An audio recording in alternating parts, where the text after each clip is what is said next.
What's up, y'all? It's the Honest Movie Guy, and I'm back with another movie review. Today, I want to review this movie I saw on Netflix. I really liked, really enjoyed.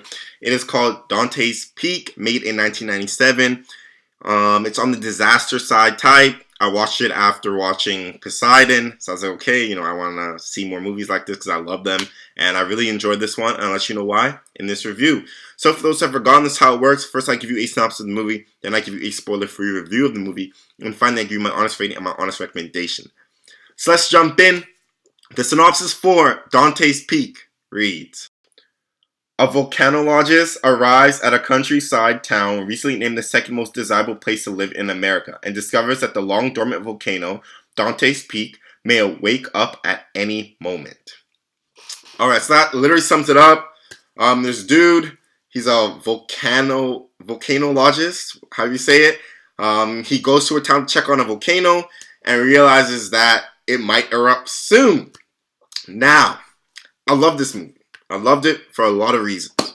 One, it had good development for the characters. You actually cared about the characters. You got to know the characters. And when things were happening to them, you empathized with them.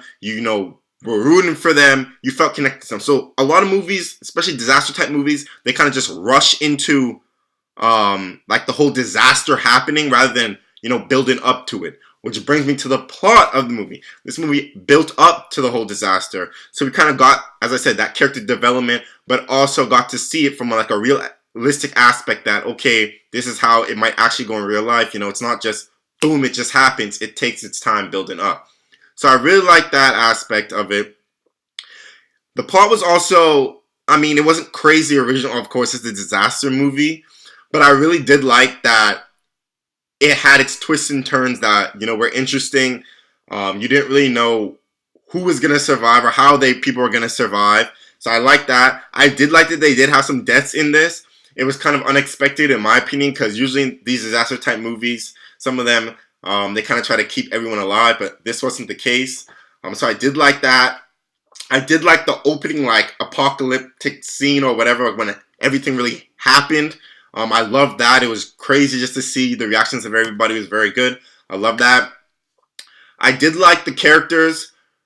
Pierce Brosnan and Linda Hamilton, they are the two main leads. They had great chemistry. I love them. I love the whole geologist or whatever team as well. They had great chemistry as well. So everything seemed very realistic. Nothing didn't really seem forced. So I love that aspect of it.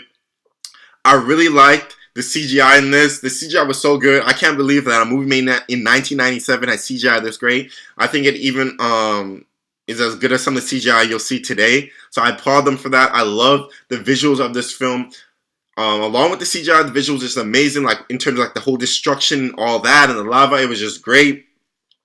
Now I did like that, although they were like focusing on like the whole disaster aspect of this movie, they kind of had that character development of like the romance between the two characters. So I did like that too. I didn't have a problem with the ending.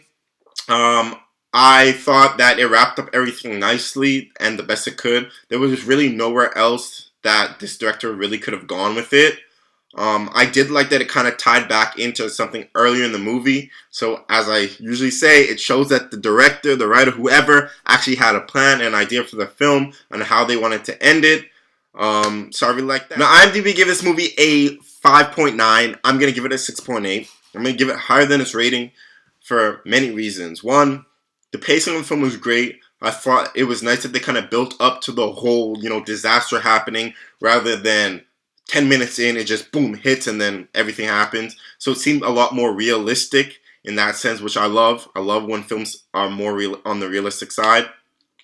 I love that the character development. I thought it was great that they had it from the jump. That made us, like the characters, care about the characters, feel for the characters, rooting for the characters, rather than having none at all. And also, the director was able to develop the relationships between the characters without it conflicting with the plot and seeming just like out of place. So I really like that. I love the CGI of the film. It's better than some of the CGI I might see today, especially considering this was made back in 1997. So props to it, and the visuals are great of the film. It had some twists and turns. Some good like scenes full of suspense and thrills, some unexpected deaths as well. So I love those aspects. So I recommend you guys to go out and watch Dante's Peak. It is a very good disaster type movie if you're into them. But if you're not into disaster type movies, it's just a very good movie, just straight up. You'll enjoy it. You'll be entertained the entire time. You'll like the characters. It moves at a very good pace, not too fast, not too slow, and it resolves very nicely as well. So I think you'll enjoy this movie. So go out, watch Dante's Peak, and enjoy it. That's it for this review. I'm the Honest Movie Guy. Make sure to like and subscribe below, and tune into more videos on my channel.